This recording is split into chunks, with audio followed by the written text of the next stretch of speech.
Foreign ministers from nearly 20 countries and organizations are scheduled to convene in London on April 15th. Co-hosted by the British, German, and French governments, this conference at Lancaster House coincides precisely with the second anniversary of the start of Sudan's civil war. The gathering aims to establish a group capable of exerting effective diplomatic pressure, pushing the warring factions closer towards peace. This diplomatic effort occurs amidst what has become the world's largest humanitarian crisis. Half of Sudan's population confronts severe food shortages, and 11 million people are internally displaced, yet the conflict has historically received limited global diplomatic attention. A significant operational decision defines this conference. The warring parties themselves, the Sudanese armed forces and the paramilitary rapid support forces, are not in attendance. The prevailing assessment guiding this exclusion is that neither faction currently exhibits the intent to pursue peace. Therefore, diplomatic energy is being directed towards building consensus among the various external actors known to back the rival sides. The core goals are to achieve a unified insistence on a ceasefire and to signal that impunity for documented war crimes must end. This strategic focus on external sponsors, however, introduces complex diplomatic considerations, particularly for the United Kingdom, which may need to address the alleged actions of key regional allies implicated in supplying arms to the conflict. This focus on external actors immediately surfaces significant operational challenges. Allegations concerning the continuous flow of arms to the belligerents persist, directly undermining efforts towards de-escalation. The Sudanese government, for instance, has formally accused the United Arab Emirates, a state participating in the London talks and a significant UK ally, of complicity in alleged genocide through covert arms supplies to the RSF.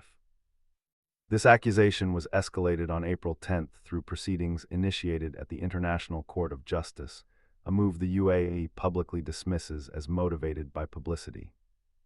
Conversely, the Sudanese government itself, reportedly supported by other regional powers like Saudi Arabia and Egypt, also faces accusations of war crimes. Both the Sudanese armed forces and the RSF stand formally accused by the United Nations of employing starvation as a weapon of war, painting a grim picture of the operational conduct within the conflict. The consequences manifest in the devastating humanitarian statistics previously noted. The scale of displacement and food insecurity is a direct outcome of the fighting and the methods employed by both sides. Against this backdrop, operational concerns extend to the mechanisms for aid delivery and conflict monitoring. Questions arise regarding the impact of reported funding reductions by entities like USAID on humanitarian relief efforts. Simultaneously, the withdrawal of financial support for academic groups tasked with monitoring war crimes and the trajectory towards famine conditions further complicates situational awareness and accountability efforts. Non-governmental organizations advocate for immediate attention to civilian protection, potentially pursued independently of achieving a full ceasefire. Groups like Human Rights Watch and Protection Approaches highlight the dynamic nature of territorial control and the varied threats civilians face. Kate Ferguson of Protection Approaches characterizes the situation as a triple threat: armed conflict, identity-based atrocities, and humanitarian catastrophe, and suggests the necessity of a new, dedicated mechanism, perhaps a contact group, focused solely on civilian safety. A fundamental operational impediment, highlighted by Shayna Lewis from Avaz, is the widespread disruption of telecommunication networks. With over 25 million people reportedly cut off from internet and phone services, the ability to disseminate information, coordinate aid, ensure civilian safety, and allow external reporting is severely compromised. Restoring these networks is presented as a critical step, with potentially the most significant positive impact on civilian protection efforts currently achievable. Yet the very structure of this London meeting invites dissent from perspectives outside the conference room. The government of Sudan, through its Foreign Minister Ali Youssef, has formally protested its exclusion from these discussions. This official objection extends further, specifically criticizing the invitations extended to the United Arab Emirates, Chad, and Kenya, characterizing these nations not as neutral facilitators but as direct stakeholders in the war. Such protests underscore the inherent complexities in assembling a group intended to exert unified pressure. The definition of who constitutes a constructive external influence versus an involved party is itself contested ground. This dynamic places the conveners, particularly the United Kingdom, in a delicate position. Attempting to forge consensus among nations while simultaneously managing relationships with allies who are themselves subject to accusations of interference or direct support for opposing sides in the conflict presents a significant diplomatic challenge. The pursuit of a unified external front demanding a ceasefire must navigate these divergent perspectives and accusations, which emanate not only from observers but also from officially recognized state actors directly impacted by the war. Examining the strategic underpinnings of this conference reveals a calculated assessment of the conflict's current phase. The decision to exclude the Sudanese armed forces and the Rapid Support Forces reflects a judgment that direct negotiation is presently unviable due to the belligerents' perceived lack of commitment to peace.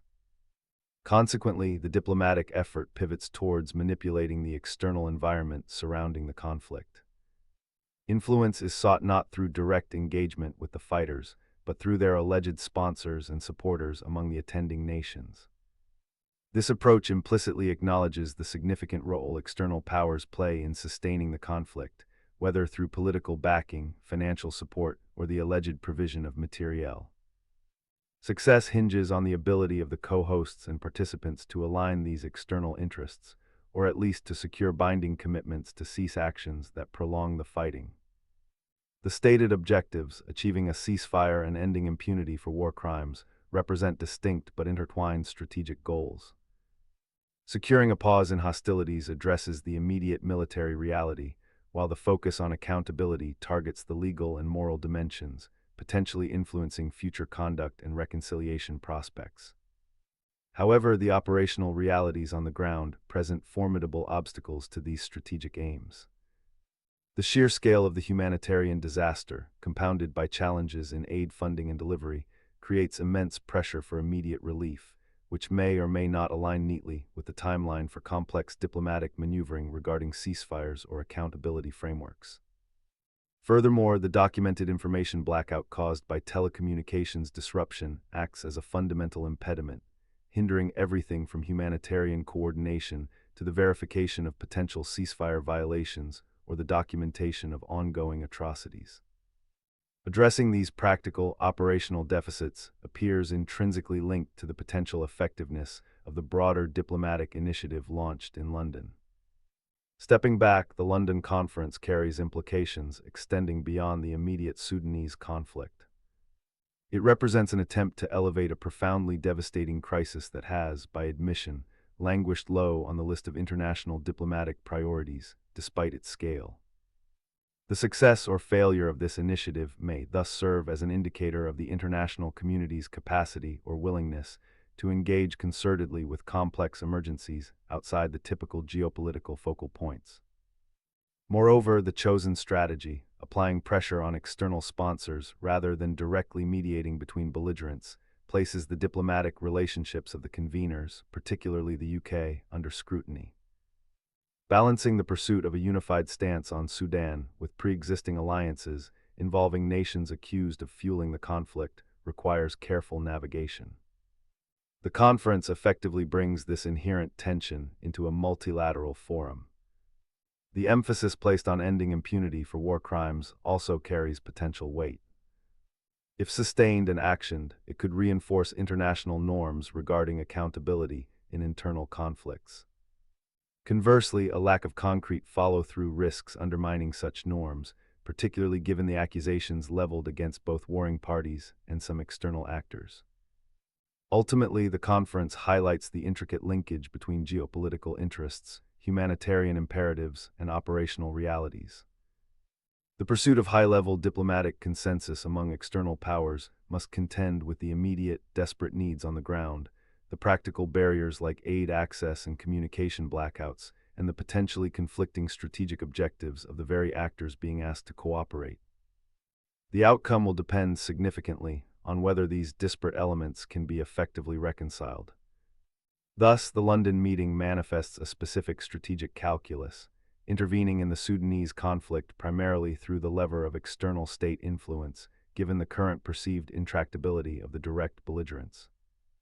The operational effectiveness of this approach hinges directly on reconciling the often divergent interests of the participating nations and organizations. It also depends fundamentally on addressing severe on-the-ground impediments, notably the critical communications void and challenges to humanitarian aid delivery and monitoring. Translating any achieved diplomatic consensus into measurable actions that impact the conduct of the war, specifically securing a durable ceasefire and enhancing civilian protection, remains the core challenge.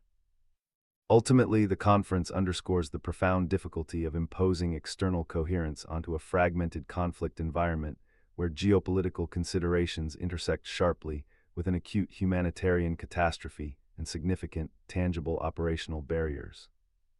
Thanks so much for watching. If you enjoyed this analysis, and be sure to give it a thumbs up and hit that subscribe button for more geopolitical insights like this. I love hearing your thoughts, so drop a comment below and let's keep the conversation going.